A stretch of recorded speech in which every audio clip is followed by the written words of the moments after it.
bonjour à tous et à toutes. Merci beaucoup d'être présent à ce déjà 5e midi-conférence des midi-conférences d'Achard Fernand Dumont sur la culture, dont la thématique cette année, je le rappelle, porte sur les scènes, festivals et événements, nouveaux enjeux, nouveaux défis. On a voulu vraiment mettre l'accent, oui, sur les grands événements, en partie dont vous nous parlez, Mohamed, mais aussi les festivals en général et l'ensemble des présentations qu'on a eues depuis l'automne dernier portaient sur ces questions-là. Donc, Mohamed est professeur au département d'études urbaines et touristiques, nouveau professeur depuis décembre, félicitations, à l'UQAM. Ses recherches portent globalement sur les grands événements en lien avec les villes, le développement local et le tourisme. Sa thèse portait d'ailleurs sur l'analyse de 3 grands événements particulièrement structurants dans l'histoire de la ville de Montréal, à savoir l'Expo 67, les Jeux olympiques de 1976 et les célébrations et activités entourant le 350e anniversaire de la ville de Montréal. Mais aujourd'hui, Mohamed va nous entretenir des enjeux et relations et ou non-relations entre les Jeux olympiques et les villes, mais surtout les dynamiques actuelles. Les Jeux olympiques ont longtemps été très attractifs pour les villes. Hein. C'était un enjeu, c'était une course. Et aujourd'hui, on semble être dans un mode plutôt de retrait. Il y a eu quelques échecs. On pense notamment à Sochi. Et quels legs sont laissés par rapport à ces Jeux. Donc, Mohamed va nous discuter de tout cela. Donc, il fera une présentation d'une quarantaine de minutes et puis après, comme d'habitude, durant nos dernières séances, nous aurons donc une discussion collective tous ensemble. Je te laisse la parole. Alors, merci Christian. D'abord, je tiens à remercier, donc bonjour d'abord tout le monde. Je tiens à remercier aussi les gens d'Achard pour l'invitation. Je tiens aussi à remercier Christian. Mais maintenant, donc, il faut que je souligne que quand je travaille sur ce sujet dans mes études doctorales, moi je travaille sur le développement touristique de façon globale, puis le rôle un peu, je dirais, du développement touristique dans le fait de structurer les métropoles. Et c'est vraiment, donc, bon an, mal an, c'est là, à l'occasion, je pense, de l'examen doctoral, ça ne nous rajeunit pas, il y a 2009-2010, je pense.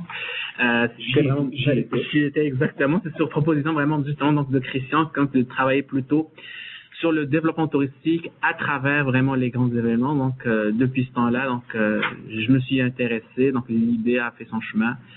Et donc, ça a été un peu l'objet de ma thèse de doctorat en 2014.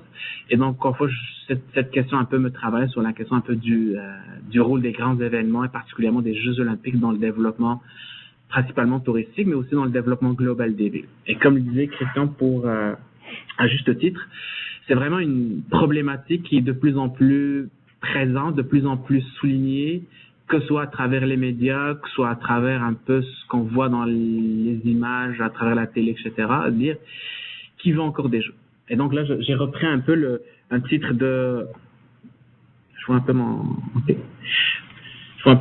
c'est déformé un peu le PowerPoint, mais bref, l'idée c'est un peu qui veut encore des Jeux.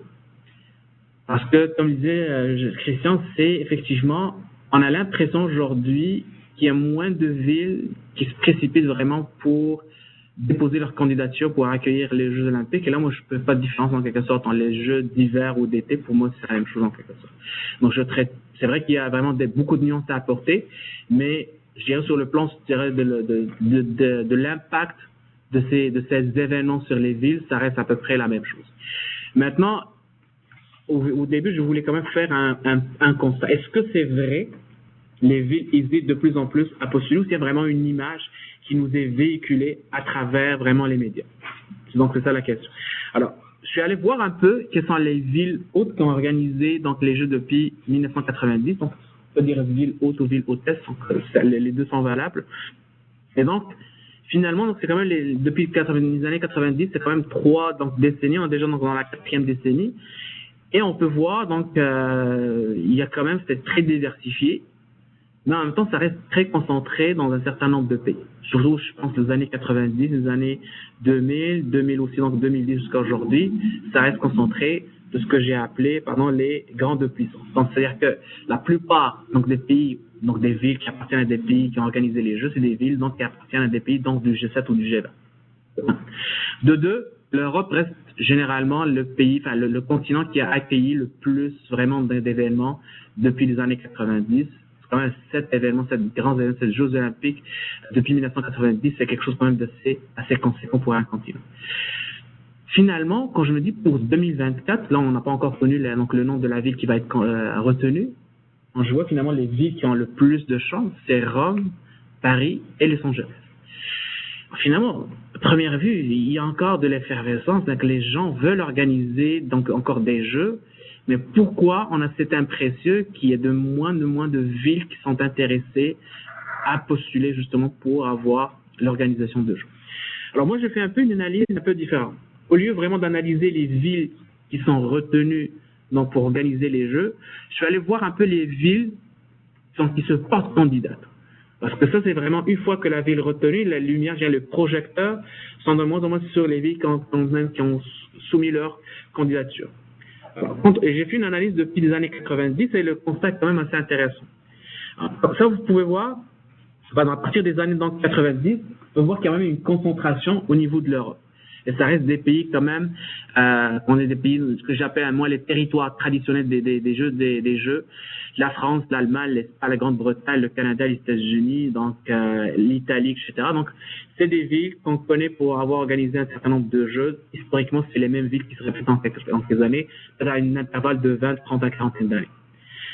Mais si on voit un peu l'évolution du phénomène durant les années 2000, on peut voir ce que j'appelle moi les nouveaux territoires. Alors, les nouveaux territoires, vous pouvez voir par exemple que la Turquie va s'imposer de plus en plus comme un joueur qui va postuler de plus en plus pratiquement à chaque année. L'Afrique du Sud, l'Égypte, en Asie, des pays comme la Thaïlande, la Malaisie, et vous avez été, ça a fait c'est farfelu, le Cuba, qui a été candidate à 2 fois. Donc, je dis, le focus sur les villes candidates plus que sur les villes retenues permet vraiment de faire ressortir un certain nombre d'intérêts, puisque comme on va le voir maintenant dans le cas de Pyeongchang qui va accueillir les Jeux de 2018. Donc et là, ils sont quand même comme ville candidate depuis quand même pratiquement une dizaine d'années. C'est sûr qu'on n'en parle pas parce que c'est pas une ville qui a été retenue. C'est-à-dire que mon objectif, c'est de dire, est-ce qu'il y a une dizaine, vingtaine d'années, c'est ces villes-là qui pourraient éventuellement organiser les Jeux parce que là, ils vont au fur et à mesure du temps, donc ils vont acquérir de l'expérience, ils vont apprendre un peu de l'échec de leur dossier, etc. pour construire un dossier de plus en plus solide. Si je vais donc aux années, donc la dernière décennie de 2010 jusqu'à 2018, puisqu'on connaît jusqu'à aujourd'hui donc les villes retenues, on voit encore, il y a toujours donc des nouveaux territoires. Maintenant, c'est plus de l'Europe de l'Est et l'ex-URSS. On voit donc des pays comme la Bosnie-Herzégovine, donc l'Autriche, la République tchèque, le Kazakhstan, où la ville d'Allemagne était finaliste pour l'accueil des Jeux de 2008. Donc, Pékin a gagné par 4 voix de différence par rapport à Allemagne. Qatar, on entend c'est donc un pays qui se place, qui veut vraiment avoir sa part du gâteau en quelque sorte, qui va d'ailleurs organiser la Coupe du Monde de soccer de 2022. Et bien évidemment donc la Corée du Sud, donc qui a commencé à partir de ce moment.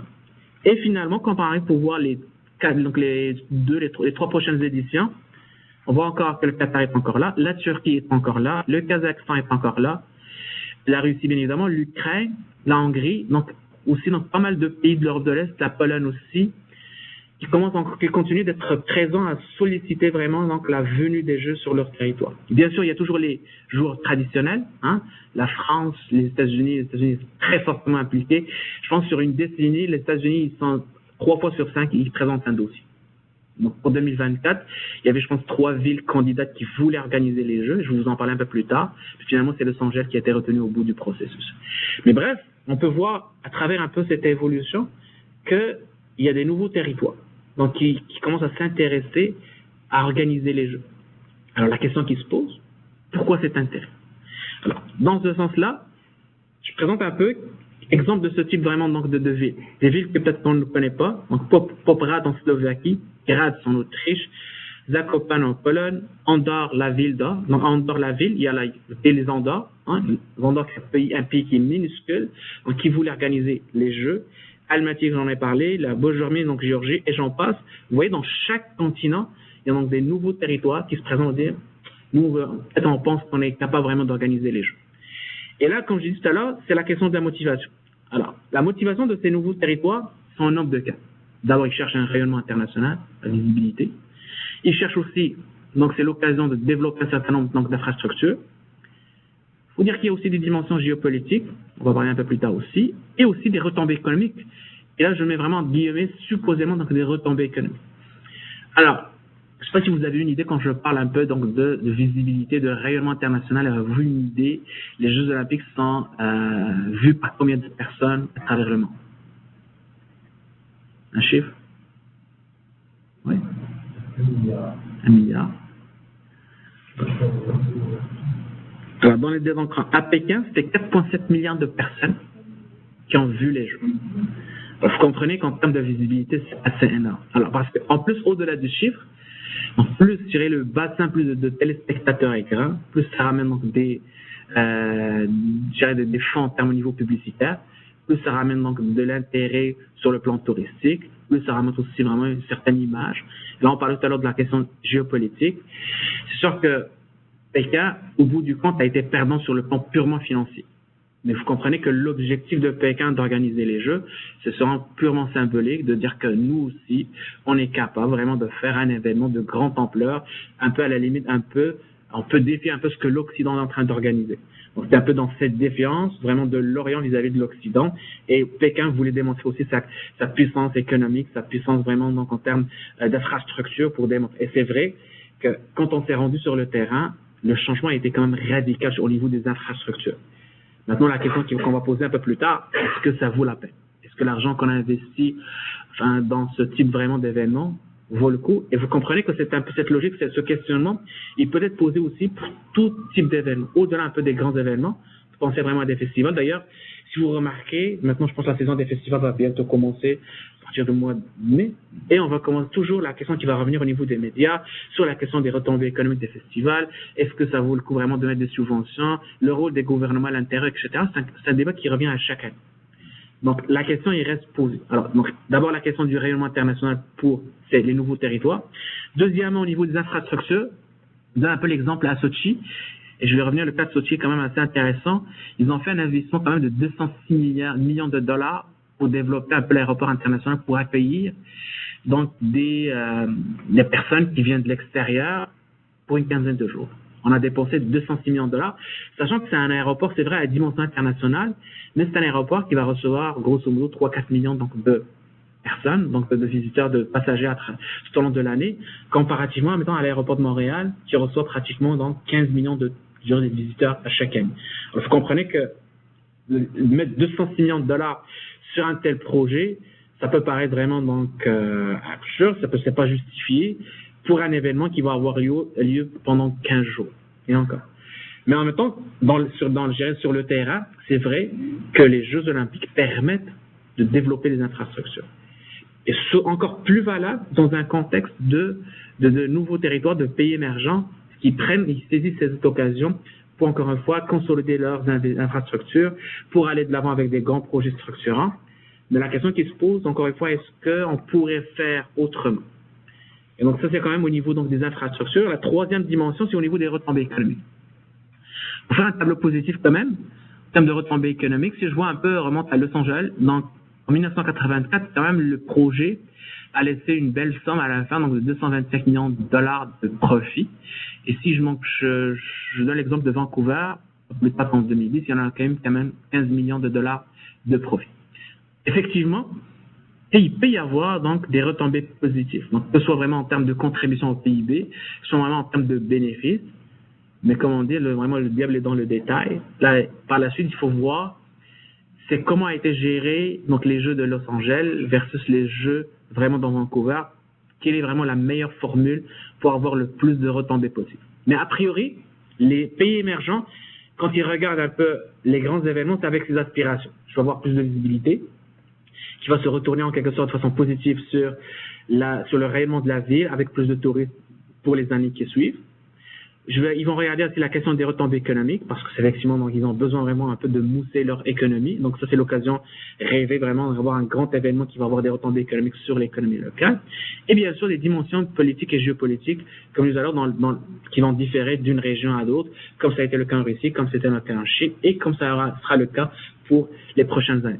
Alors ça, c'était quand même pour les pays émergents. L'autre question qui se pose, par rapport au constat que j'ai fait au début, pourquoi donc les pays dits traditionnels, les pays occidentaux, ils veulent encore organiser des Jeux. voilà, des questions très simples. Donc, d'abord, il y a parfois des opportunités pour revitaliser un certain nombre de quartiers. Il y a un quartier qui a besoin vraiment d'être défriché, qui a besoin vraiment d'être moussé, c'est l'occasion un peu de régénérer un peu un certain nombre d'espaces. C'est l'occasion rêvée vraiment de le faire. D'ailleurs, vous allez écouter un peu tous les politiciens qui vont être porteurs de ce dossier. C'est un peu la principale motivation qu'ils vont mettre de l'avant dans leur dossier. C'est vraiment vis-à-vis de la population locale. On dit que nous avons besoin maintenant de restructurer tel quartier. Ça a été le cas à Barcelone.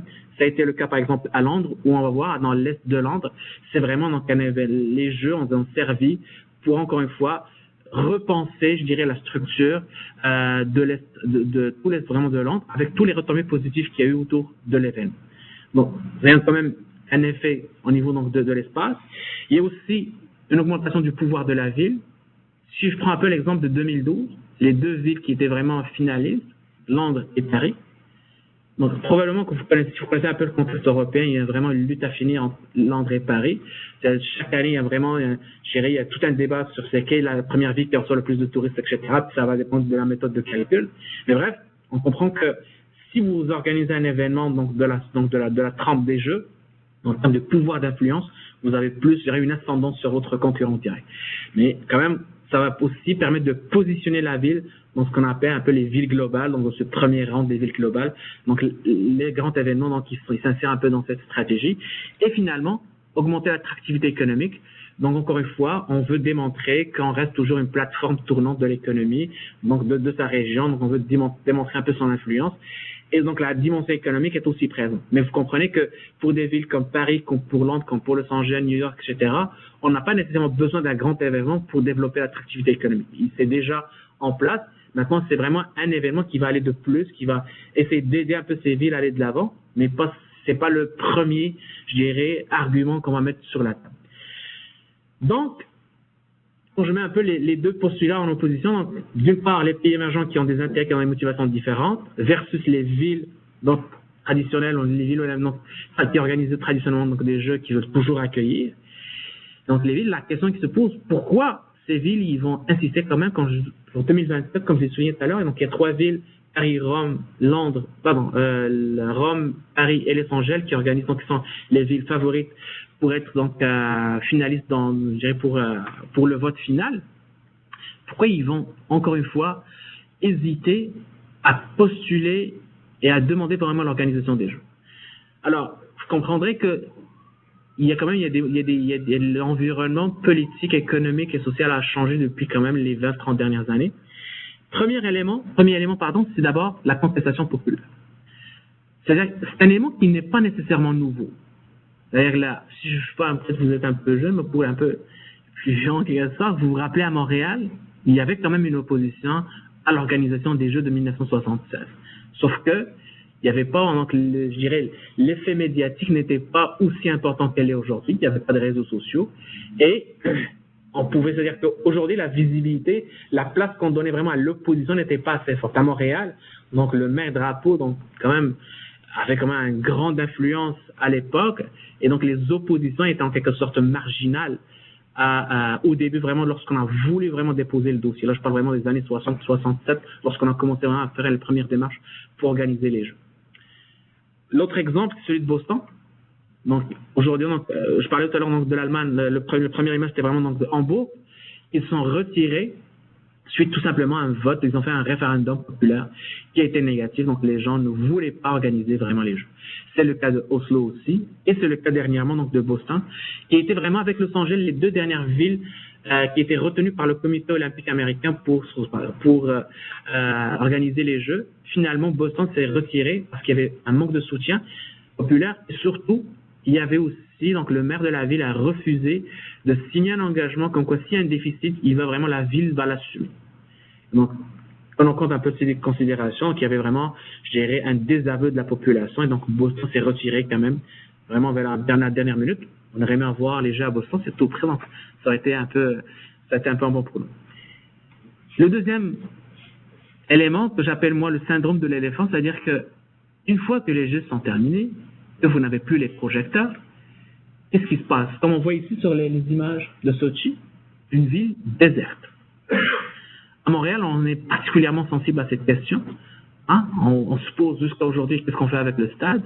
C'est un peu la même question. Donc là, on le voit, une ville donc, qui a accueilli, donc, qui était en pleine ébullition pendant la période des Jeux. Une année après, c'est pratiquement désert. Vous pouvez voir encore quelques courageux qui font encore la file pour aller avoir quelques attractions, mais ça reste quand même une ville qui est très, très, très peu fréquentée. Donc, malgré un peu ce que le gouvernement russe va faire essayer de croire qu'on peut y a un développement touristique, c'est vrai qu'il y a un développement sportif à Sochi, parce qu'il y a une équipe du jour au lendemain qui était un peu une équipe de hockey, donc du jour au lendemain qui est passé, je pense, du petit vraiment, donc qui est parti, fait partie maintenant de la Ligue nationale russe et qui fait que représente Sochi. Mais bref, on ne peut pas dire que les investissements, donc sur le plan touristique, ils ont été rentables, parce qu'on est encore une fois dans des villes où il y a vraiment un certain nombre d'infrastructures qui ont été développées supposément pour développer un certain nombre de tourisme. Finalement, ce tourisme n'arrive pas. Et tous les pays donc, qui avaient investi, enfin, les groupes hôteliers qui avaient investi à Sochi avec la garantie qu'en quoi il y aura du développement touristique plus tard, finalement, ils se sont retrouvés dans la dure réalité que leur taux d'occupation est redescendu en bas de 30-20%. C'est pas avec ça que vous allez vraiment faire vivre un hôtel en quelque sorte. On a essayé d'organiser le Grand Prix de la Formule 1 en octobre pour perpétuer donc un événement qui va être là permanent, mais ça risque encore une fois, la F1 c'est vraiment un événement donc de 3 jours. Donc il n'y a pas eu cette dynamique touristique qui a été créée autour de ce pôle d'attraction. Les retombées économiques, les soi-disant retombées économiques, alors on a toujours peur d'organiser des jeux, puis à la fin des jeux, sortir avec des déficits astronomiques. Donc, quelques exemples par le passé, Tokyo 2,7 milliards, Montréal 1,2 milliards, Turin, donc juste en 2006, 86 millions de dollars. C'est quand même, c'est pas la norme, mais il y a le risque est quand même assez conséquent de vouloir organiser des jeux et de dire à la fin que je vais faire un surplus, je vais faire en quelque sorte de l'argent. Et d'autant plus que dans une étude qui a été faite par Richie Smith, ils ont démontré, en fait, une étude longitudinale sur plusieurs années, ils ont démontré que finalement, il y a un intérêt pour la ville dans les premières années, vraiment dans l'année qui précède les jeux, mais juste après vraiment l'organisation des jeux, juste l'année qui suit, il y a vraiment une baisse significative vraiment de l'intérêt pour la ville. C'est normal parce qu'il y a la nouvelle ville qui va organiser les jeux, il va prendre le relais, donc l'intérêt médiatique capté par l'autre jeu. Donc finalement, si vous n'avez pas une politique qui est vraiment sur le long terme, vous disparaissez des radars touristiques très rapidement.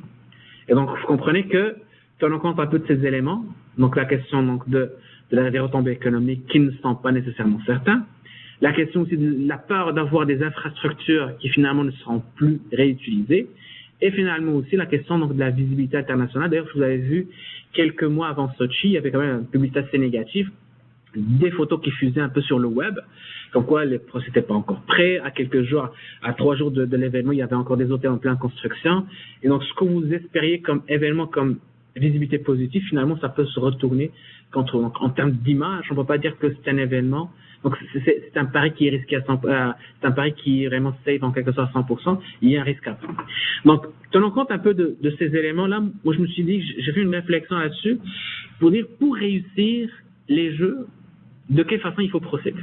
Ben, moi, un peu, mon approche, c'est toujours à travers la gouvernance. Moi, je dis toujours, si vraiment il faut intégrer les jeux dans une perspective qui est plus globale, l'événement, je dirais, je te rappelle, moi j'avais travaillé un peu là-dessus sur le niveau donc, de ma thèse, je veux dire, le mot événement, par définition, ça veut dire vraiment c'est un mot éphémère. D'ailleurs, l'événement en tant que tel, c'est un phénomène qui est éphémère. Vous avez un festival qui durait pour 3-4 jours, pour une semaine, 2 semaines, par la suite il va disparaître. La question qui se pose, donc comment vraiment faire durer, pérenniser les effets de cet événement sur le long terme. Alors, et moi, un peu ma posture, de dire, la meilleure façon de faire, c'est vraiment d'intégrer ça de façon, je dirais, au niveau de la gouvernance. Ça veut dire, il faut intégrer la dimension touristique au niveau de la gouvernance. C'est-à-dire que lorsque je commence à planifier les jeux, je dois y penser que ce que je dois faire après les jeux avec les infrastructures. Mais, force est de constater que même ce sujet qui a été soulevé dès les années 67 à Montréal, c'était vraiment donc, malheureusement, on s'est distingué de façon malheureuse à ce niveau, cette question reste encore d'actualité. À titre d'exemple, le comité, je dirais, d'organisation et le comité de réflexion de Pékin 2008, on pouvait le voir, la notion vraiment de post-olympique ou vraiment de touristique n'est même pas vraiment à l'ordre du jour et n'est même pas sur n'importe quel comité. Encore une fois, ça explique, encore une fois, pourquoi si vous êtes allé à Pékin, je pense, après les Jeux, vous allez voir, on a construit vraiment une ligne de métro dédiée spécialement, encore une fois, pour arriver vraiment au stade. Finalement, ce stade aujourd'hui est vraiment désert. Il y a quelques touristes, quelques milliers de touristes qui vont venir visiter le stade aujourd'hui. Mais c'est vraiment une région qui est très peu fréquentée. Et la ligne de métro qui desservait en quelque sorte le stade olympique, pas vraiment en termes d'achalandage, pas vraiment très fort. Le nid d'oiseau. Le nid d'oiseau, exactement. Donc ça reste quand même, en termes d'architecture, c'est quelque chose de très beau. Mm-hmm. Mais malheureusement, force est de constater qu'il y a eu des reportages par la suite comme quoi c'est vraiment ça tombe en ruine. Finalement, c'est pas, au lieu de faire vraiment l'attraction touristique, finalement, c'est quelque chose qui est ignoré. Le même cas, si vous avez aussi quelques reportages sur la Grèce aussi, c'est un peu la même chose. Dizaines d'années après aujourd'hui, c'est vraiment les infrastructures olympiques sont carrément ruinées, sont vraiment donc délaissées. C'est comme vraiment donc, les friches industrielles pratiquement. Et donc, encore une fois, on voit un débat qui a été soulevé quand même depuis pratiquement 30 à 40 ans. Mais cette dimension touristique, la question de ce qu'on fait après les Jeux, n'est pas nécessairement à l'ordre du jour. Alors le CIO, il va se défendre pour dire, nous, on ne peut pas imposer au pays de leur dire qu'est-ce que vraiment vous ne devez pas vraiment investir dans la phase post-olympique. C'est pas à nous de le faire. C'est vraiment des politiques internes. Et le CIO, son objectif, c'est vraiment de choisir les meilleures villes qui vont organiser les meilleures éditions possibles. Mais c'est pas à nous de se mêler vraiment en quelque sorte au niveau donc de la dimension politique. Ils ont aussi donc la difficulté à un peu imposer ce message à ces nouveaux territoires. D'ailleurs, pour faire le parallèle, je sais pas que vous avez vu un peu tout le débat sur la question des droits de l'homme au niveau du Qatar. La FIFA ne voulait pas se mouiller en disant qu'on peut pas imposer au Qatar de quelle façon ils vont traiter un peu les employés, parce qu'il n'y a pas de loi de travail de toute façon. Donc, on peut pas leur imposer, on est juste un organisme qui va faire un choix au niveau vraiment des villes candidates, et vraiment les choix politiques, ça revient au pays. Alors, on n'a pas de pouvoir sur ces pays. Donc, ça devient une question.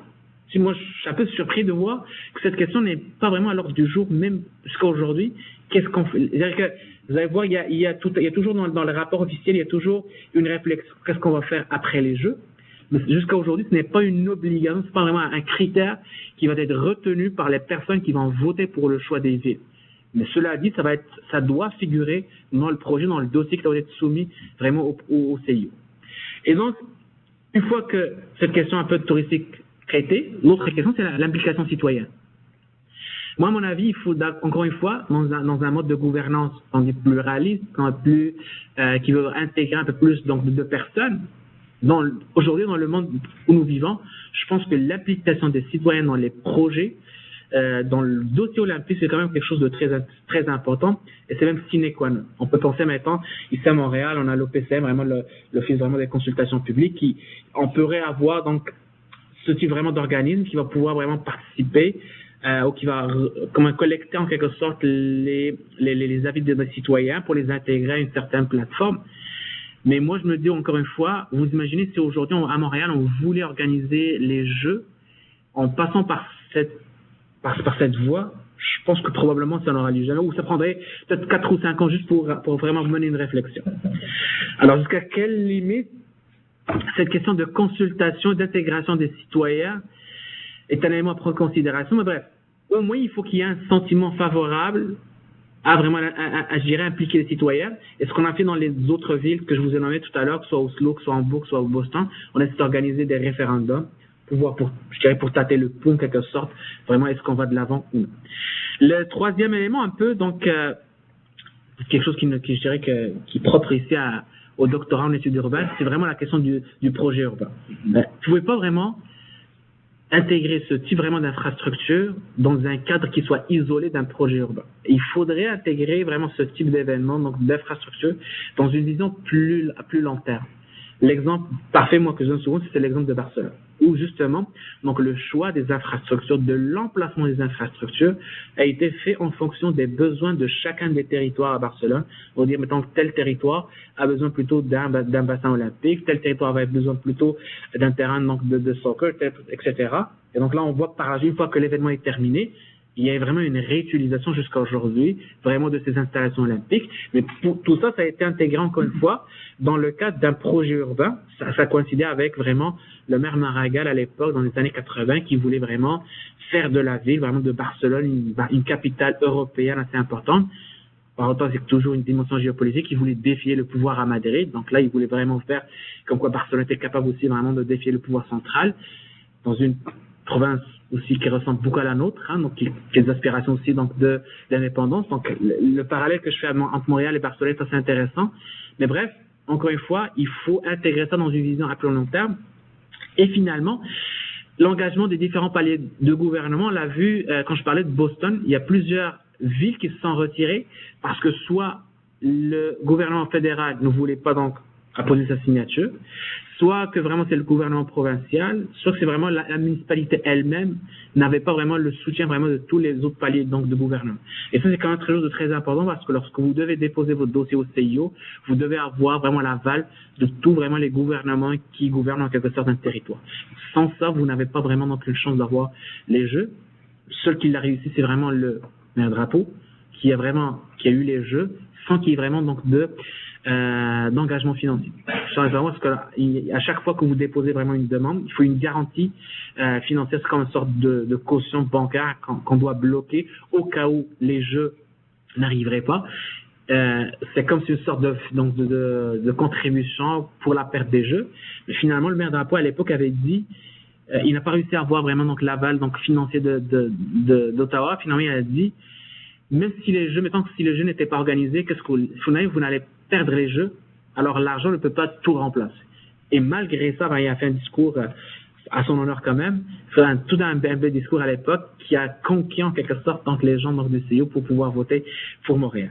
Bref, c'est la question aujourd'hui, cette question de gouvernance, comment intégrer vraiment les jeux dans un contexte beaucoup plus global, dans un contexte beaucoup plus participatif, et c'est une question quand même qui reste posée. Donc là, la question la plus en jeu que je voulais ramener, c'est un peu cette question de gouvernance, c'est quelque chose qu'on peut extrapoler sur d'autres événements, que ce soit vraiment des événements qu'on voit ici à Montréal, des événements culturels, les festivals, etc. Jusqu'à quel point il y a vraiment une adhésion au niveau de la population. On va de plus en plus parler de l'acceptabilité sociale. C'est quelque chose qui va revenir de plus en plus souvent, mais en quelque sorte aussi la question des retombées économiques. Moi, un peu la posture que je présente, c'est de dire, il faut pas vraiment analyser un événement sur une année, il faut plutôt regarder l'ensemble de l'œuvre, c'est-à-dire tous les événements qui existent à Montréal, qu'est-ce qu'ils ont apporté à Montréal. Parce que dans le fond, si on analyse vraiment chaque événement séparément, c'est vrai que le bilan peut être négatif. Mais par contre, on ne peut pas nier que lorsqu'il y a vraiment un projet, donc il y a un événement qui est intégré dans une vision plus globale, la somme peut faire en sorte qu'il y ait une certaine effervescence, qu'il y ait une dynamique. On ne peut pas nier que les événements à Montréal depuis les années 80 jusqu'à aujourd'hui, ils ont quand même créé une certaine effervescence et un positionnement de Montréal métropole culturelle, au-delà un peu de la nuance sur le concept de métropole culturelle. Mais bref, il faut avoir une vision beaucoup plus long terme. Et c'est ça le problème qu'on a avec les jeux aujourd'hui, c'est que on est tellement focusé sur le retour à très court terme, le retour sur investissement. Pourtant, les investissements qu'on est en train de mettre sur la table, c'est des investissements qui sont supposés servir pour les 20, 25, 30 prochaines années. Mais par contre, l'évaluation qu'on fait, c'est une évaluation très court terme. Je comprends tout à fait pourquoi, dans un contexte de rigueur ou d'austérité, comme vous le préférez, on va vouloir vraiment dire, est-ce que le dollar qu'on va investir aujourd'hui, est-ce qu'il est rentable? Est-ce que peut-être vaut mieux le placer, comme on parlait tout à l'heure, en éducation, vraiment en santé, etc.